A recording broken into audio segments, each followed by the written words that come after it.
বিয়ে নিয়ে ধর্মঘটে বসেছে মেয়ে। হ্যালো বন্ধুরা, আমি আপনার সাথে মোহন ভৌমিক এবং আপনি উজ্জ্বল টাইমস নিউজ দেখছেন। এবারের খবরটি মেখলিগঞ্জের, যেখানে বিয়ের দাবিতে যুবকের বাড়ির সামনে ধর্মঘটে বসেছে এক মেয়ে। ঘটনাটি ছড়িয়ে পড়েছে মেখলিগঞ্জ মহকুমার হলদিবাড়ি ব্লকের দেশবন্ধু পাড়া এলাকায়। মেয়েটি জানায় দেশবন্ধু পাড়ার সৌরভ সরকারের সাথে তার বছরের পুরনো সম্পর্কের কথা, এবং তিনি বলেছেন যে তার সম্পর্কের অস্বীকৃতির কারণে তিনি বর্তমানে ধর্মঘটে বসতে বাধ্য হয়েছেন। এই ছবিতে যে ব্যক্তিকে দেখা যাচ্ছে তার নাম সৌরভ, এবং গত 1.5 বছর ধরে এই মেয়েটির সঙ্গে তার সম্পর্ক চলছে। বলছিলাম কি ব্যাপার, কি ঘটনা করছে সেই বিষয়ে যদি বলো। আমার সাথে 1.5 বছর ধরে রিলেশন আছে। কার? সৌরভ সরকারের। এখন হুট করে বলে কি রিলেশন রাখবো না, সম্পর্ক রাখবো না, বিয়ে করতে পারবো না। সেটা বললে তো হবে না, আমার সাথে যা হয়েছে ওগুলোকে ফিরিয়ে দিতে পারবে সব। বলছিলাম কতদিনের সম্পর্ক তোমার সাথে? 1.5 বছরের। আচ্ছা, তারপরে কখন এটা মানে এই পর্যায়ে পৌঁছলো? ওকে আমি বললাম যে আমাদের মধ্যে হয়েছে, যখন এটা আমাদের মধ্যে সমাধান করে নিই। ও মানে ভালো কথাও বুঝতেছিল না। তারপরে আমি হসপিটালে ভর্তি ছিলাম, তাও একবারও খোঁজ নেয় নাই। তারপরে এইটা আমি করতে বাধ্য হইলাম। মানে কি করছো আজকে? আজকে আমি ধর্নায় বসছি। কোথায়? ওর বাড়ির সামনে। আচ্ছা, তারপরে এটাই আমার সাথে যা হয়েছে আমাকে বিচার চাই। মানে এই মুহূর্তে তুমি কি চাইছো আর কি? আমি চাচ্ছি যে আমাকে বিয়ে করতে হবে। বিয়ের দাবিতে ধর্নায় বসেছো আজকে? বলছিলাম ইতিমধ্যে ওর পরিবারের সাথে কথা হয়েছে? ওর পরিবারের লোক বের হইতে হচ্ছে না। যার বিরুদ্ধে তোমার অভিযোগ রয়েছে তার সাথে কথা হয়েছে ইতিমধ্যে? ও আমার সাথে কন্টাক্ট করার চেষ্টা করে না। সেটা কতদিন থেকে বন্ধ রয়েছে? সেই 14 তারিখ থেকে। বলছিলাম এখানে ধর্নায় কখন বসেছো তুমি? আমি বসেছি 11টার দিকে। আচ্ছা, ইতিমধ্যে কাউকে বিষয়টি জানানো হয়েছে? না, বিষয়টি কাউকে জানানো হয়নি। বলছিলাম তোমার পরিবারে কে কে রয়েছে? আমি, আমার মা, আমার ভাই, আমার দিদা।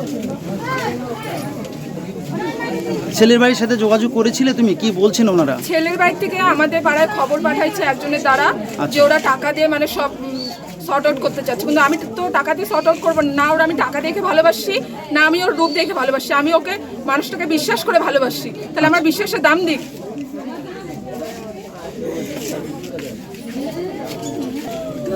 বলছিলাম দিদি, তোমার কাছে কোনো এভিডেন্স রয়েছে? যা প্রুফ ছিল আমাকে ডাইটে নিয়ে যায়, ওর বন্ধু বান্ধব সব ফোন কাড়ে নিয়ে সব ডিলিট করে এসেছে। এই প্রুফ বলতে খালি এই 2-3টা ছবি আসছে। আচ্ছা, আর ওইখানে গিয়ে ওদের সাথে আমার কি কথা হয়েছে না হয়েছে ওটা রেকর্ডিং আছে। আচ্ছা, তালা কোম্পানিতে কি হয়েছিল বলতে পারবে?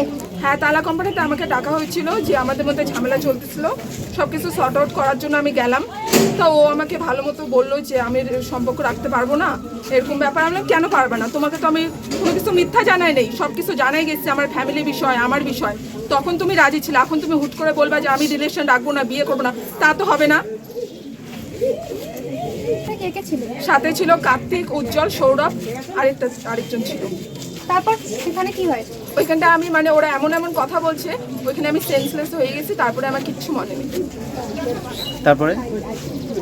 তারপরে তো আমি বলে অজ্ঞান হয়ে গেছিলাম ওইখানে। তারপরে আমাকে হসপিটালে ভর্তি করেছিল, হলদিবাড়ি থেকে ট্রান্সফার করেছি মেখলিগঞ্জে।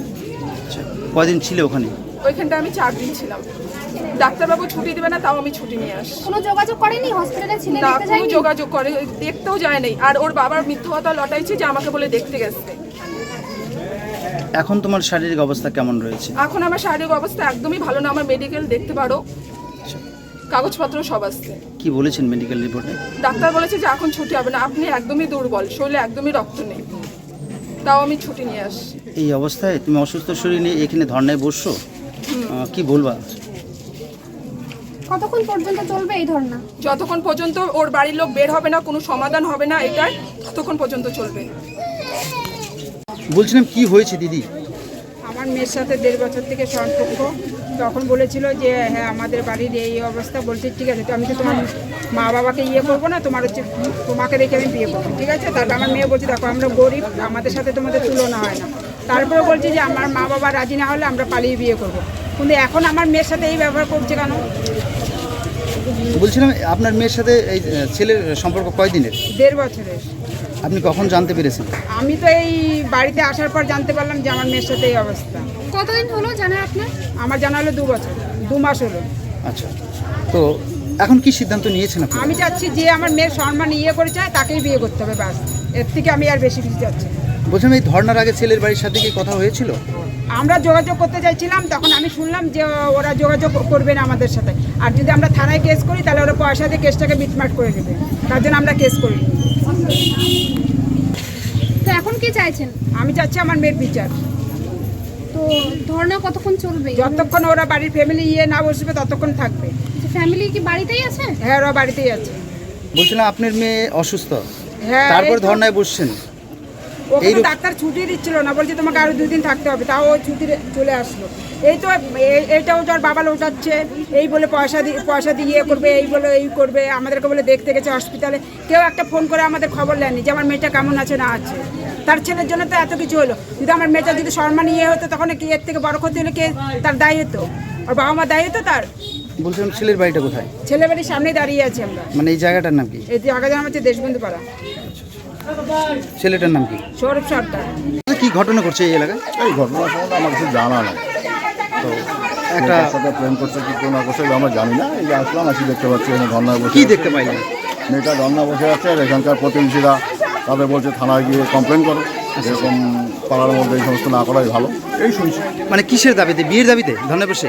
আর বিয়ের দেবী না কি দেবী সে মেয়ে বলতে পারবে, সেটা আমি বলতে পারবো না। মানে মূলত ধর্নায় বসেছে একটা মেয়ে। ধর্নায় বসে।